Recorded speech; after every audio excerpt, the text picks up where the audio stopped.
Today is June 3rd, 2024. My name is Rob Carr of Kalamazoo Right to Life. This is Pro-Life Week. Well, I neglected to mention last time an important component of a banana republic. Now remember last time I was using my bananagrams game as my symbolic banana.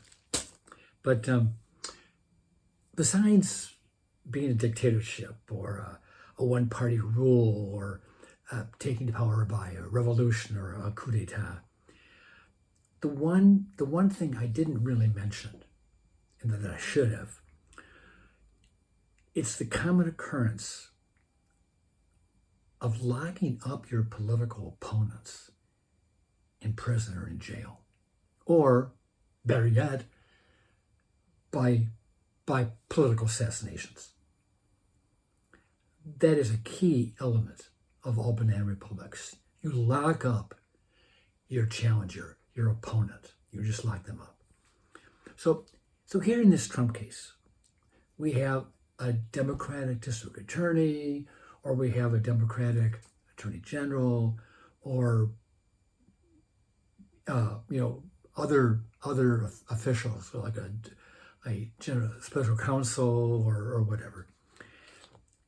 But they are depriving the voters the opportunity or the ability to vote for the candidate of their choice. We have heard Joe Biden and Kamala Harris talking a lot about the fact that this election is all about defending democracy. We could lose our democracy if Donald Trump is elected. That's what they say. Well, I agree completely that this election is about defending democracy, because I see the other side trying to destroy Donald Trump through these fake, sham trials that have no basis in reality. They are political trials bent on depriving the voters, ostensibly half the country, depriving them of their right to vote for Donald Trump, for the candidate of their choice, the candidate who would most likely be the nominee for the Republican Party. Removing him from the ballot because this fake trial has made him a convicted felon is all the earmarks of banana republic tactics. Okay, let me move on to other news of the day. I told you several weeks ago that the New York State Attorney General, Letitia James, announced that she was suing 11 pregnancy care centers in the state because they were promoting, quote, false and misleading information, unquote, about the abortion pill reversal procedure. Well, what's good for the goose is good for the gander. And one of my favorite law firms, Alliance Defending Freedom, is representing the National Institute of Family and Life Advocates and two pro-life pregnancy care centers. And they announced just about 10 days ago that they are suing Letitia James. So that is good news. That is good. Quote, women should have the option to reconsider going through with an abortion, and the pro-life pregnancy centers we represent, in this case, truthfully inform them about that choice, said ADF legal attorney Gabriella McIntyre. Quote, we are urging the court to reaffirm the pregnancy care center's freedom to tell interested women about this lawful, life-saving treatment, unquote. Okay, so it's a developing story. We're at the very beginning. These lawsuits take a long time to work their way through the system. So we have the Attorney General saying we're going to sue. Now we have Alliance Defending Freedom says, okay, we're suing back. Okay. the state of, and I may have talked about this several months ago, but the state of Arkansas reported, its Department of Health's vital statistics reported that there were 0 abortions in 2023. The article I read said that in the past, about 3,200 abortions were performed annually in Arkansas. Well, that obviously that is gone. Many lives are being saved. Now, it is true that some of these women who would have aborted may have gone to other states to get a legal abortion. But I was looking at a map. I love geography, so I was looking at a map, and I'm looking at some of the states that border Arkansas. And I was thinking about, okay, where do these other states stand on reproductive freedom or on the right to have an abortion? So these are some of the nearby states. Oklahoma, they're not going to get an abortion there. Not in Texas, not in Missouri, not in Mississippi, not in Louisiana. These are all the states that border Arkansas. The closest pro-abortion state is Illinois, and there I'm talking southern Illinois, not Chicago, but southern Illinois, south of like Springfield. And that's still a good drive. And then, I'm not quite sure where Kansas stands, but then you've got like Colorado, but that's quite a ways again. Arkansas, a pro-life state, is surrounded by pro-life states. And if a woman wants to get an abortion, an Arkansas resident, she's going to have to really travel to get that abortion. Okay, and that's good news. Next story is dated May 31st, so just a few days ago. The Texas Supreme Court ruled or turned back a pro-abortion challenge to the state's abortion ban, ruling that babies can continue to be saved.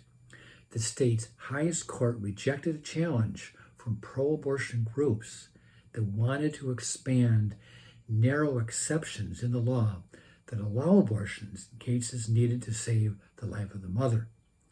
These groups wanted to make it a full health exception loophole that would allow abortion on demand. But the Texas Supreme Court ruled unanimously against their request. And this is from the decision by Justice Jane Bland. Quote, Texas law permits a life-saving abortion. The law permits a physician to intervene to address a woman's life-saving physical condition before death or serious physical impairment are imminent if the physician exercises reasonable medical judgment. Okay, so another good ruling down in Texas. And last story comes from the state of Georgia. On May 21st, there was a general election for state Supreme Court seats. And one incumbent, whose name is Andrew Pinson, won re-election 55 to 45%. So a 10-point margin of victory. That's, especially in a sort of swing state like Georgia, that's a pretty good percent, 10% spread. His opponent, Pinson's opponent, was a former 5-term congressman named John Barrow. And Barrow had made abortion, reproductive rights, the central issue in his campaign. Because, we have seen, whether it's Proposal 3 in Michigan, Issue 1 in Ohio, we have seen the pro-life forces defeated in state referendums. And, we talked before that, the pro-abortion people really see this as a winning issue since Dobbs. So this became his top issue, reproductive rights. And the reason is that Pinson he's only been on the court since 2022. He voted in favor of Georgia's 6-week fetal heartbeat law. He upheld its constitutionality. So, and that was the reason why this Barrow guy was going to make abortion the big issue. The residents of Georgia are going to turn back on that, and we're going to restore reproductive rights. Well, that did not happen. It did not happen. And even though Joe Biden and Kamala Harris are still believing and putting their money in their campaign ads, they're believing that abortion is going to turn his campaign around, and all these pro-abortion women are going to come out of the woodwork and vote for this old guy. Cognitive ability notwithstanding. And he's going to win on abortion. Well, pro-choice, in the state of Georgia at least, pro-choice is not a winning position. The voters re-elected Pinson to a 6-year term on the state Supreme Court. And here, these are all good developments today. They really are. The issue of some of these swing states is an issue. It is an issue, and Georgia is considered a swing state.